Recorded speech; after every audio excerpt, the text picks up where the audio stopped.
Apakah faktor pentadbiran yang dipengaruhi oleh amalan kepelbagaian budaya ini?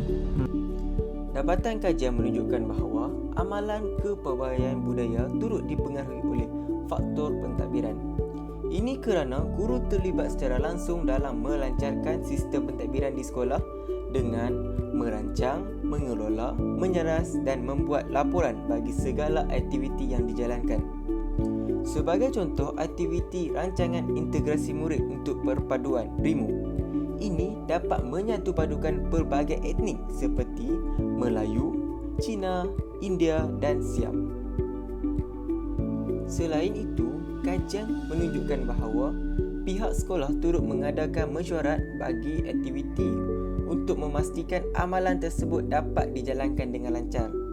Pihak pentadbiran juga mewujudkan persekitaran yang positif dengan meletakkan papan tanda ataupun poster yang dapat memupuk sikap kasih sayang dan hormat menghormati antara kaum di sekolah. Oleh itu, dengan adanya sistem pentadbiran yang terancang ini dapat memupuk amalan budaya di sekolah.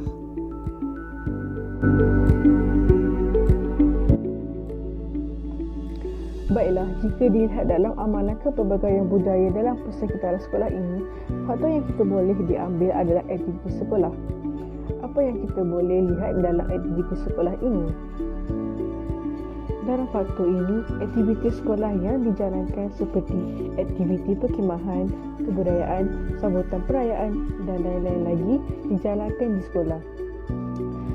Daripada aktiviti tersebut, pelajar-pelajar di sekolah yang mempunyai pelbagai etnik, bangsa dan agama berkumpul dan bekerjasama serta saling menghormati antara satu sama lain. Tidak diketepikan juga semangat kekitaan dalam kumpulan dapat diwujudkan. Sebagai contoh, ketika melakukan persembahan tarian yang terdiri daripada pelbagai etnik, kadang-kala pelajar ditempatkan dalam satu kumpulan yang sama untuk mengeratkan lagi hubungan di antara sesama mereka. Namun, bagaimana reaksi atau perlakuan mereka semasa menjalankan pertandingan di sekolah? Pelajar-pelajar jarang sekali bergaduh antara satu sama lain, malah bekerjasama antara mereka tidak kira pelbagai bangsa. Contoh pertandingan yang boleh kita lihat seperti bola sepak. Mereka tidak bertengkar antara satu sama lain kerana matlamat mereka untuk menang dan untuk memenangi pertandingan tersebut, mereka perlu menanamkan sifat kerjasama dalam diri mereka. Di sekolah juga, sambutan perayaan diadakan, terutamanya sambutan Hari Raya dan diikuti dengan Tahun Baru Cina seterusnya di Pavalu. Walaupun kebanyakannya sekolah kebangsaan mengadakan sambutan Hari Raya ini secara besar-besaran, ini tidak bermakna kaum lain sama tidak boleh menyambut bersama dengan Melayu. Malah mereka hadir dengan memakai pakaian tradisional mereka ataupun sebilangan daripada mereka memakai baju Melayu semasa sambutan diadakan di sekolah.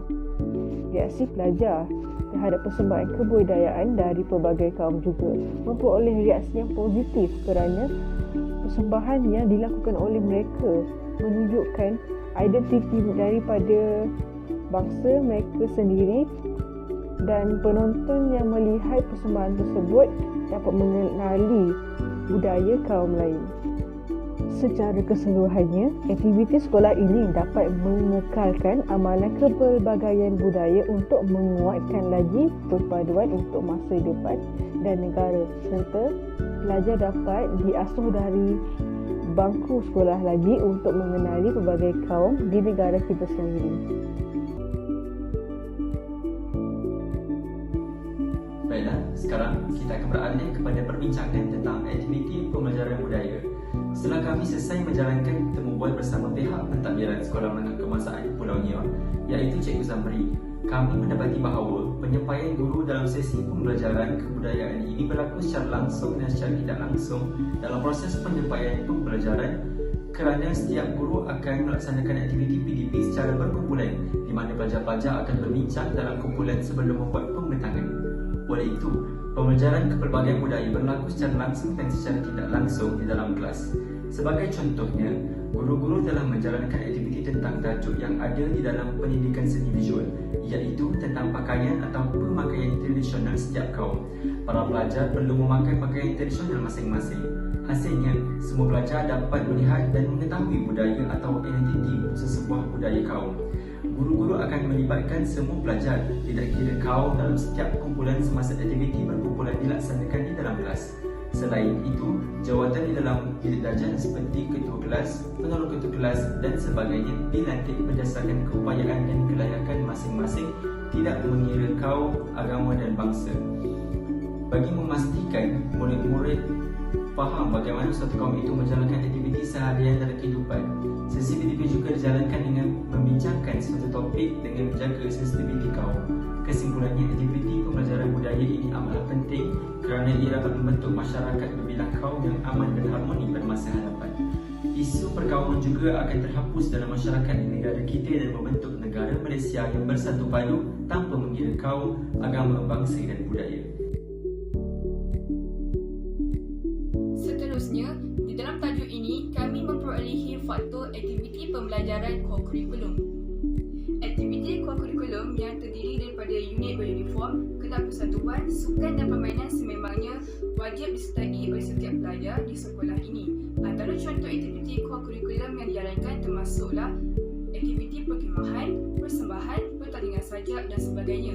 Manakala aktiviti sukan pula disertai oleh setiap pelajar mengikut aktiviti sukan yang telah ditetapkan oleh pihak sekolah.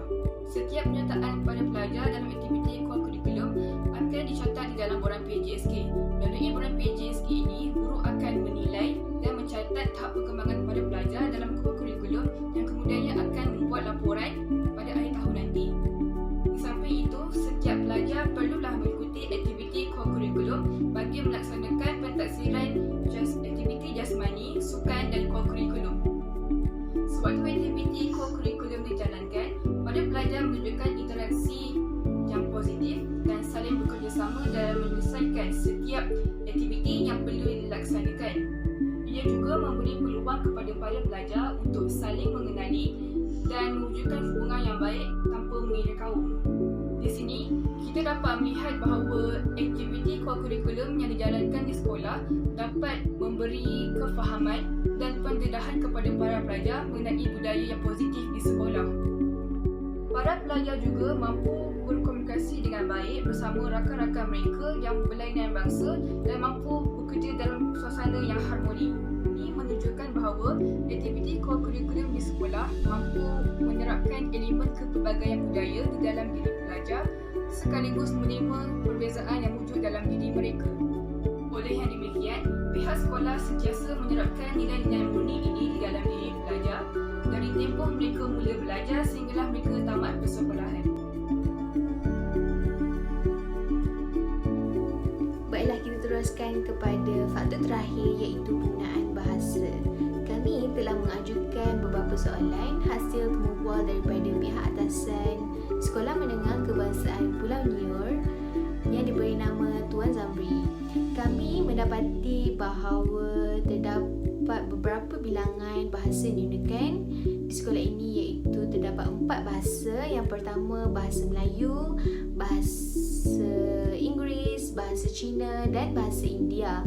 Dan bahasa yang kerap digunakan di sekolah ini adalah bahasa Melayu iaitu bahasa kebangsaan, kerana bahasa ini diberi keutamaan. Selain itu, bahasa Inggeris juga digunakan pada hari-hari yang tertentu.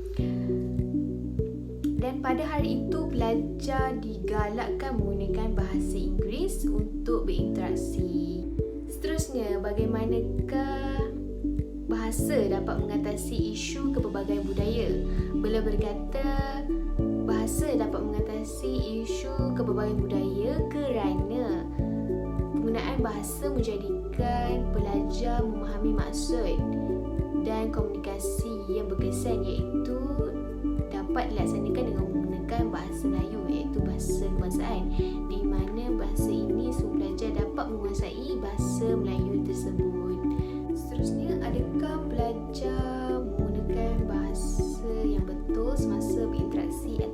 sama lain.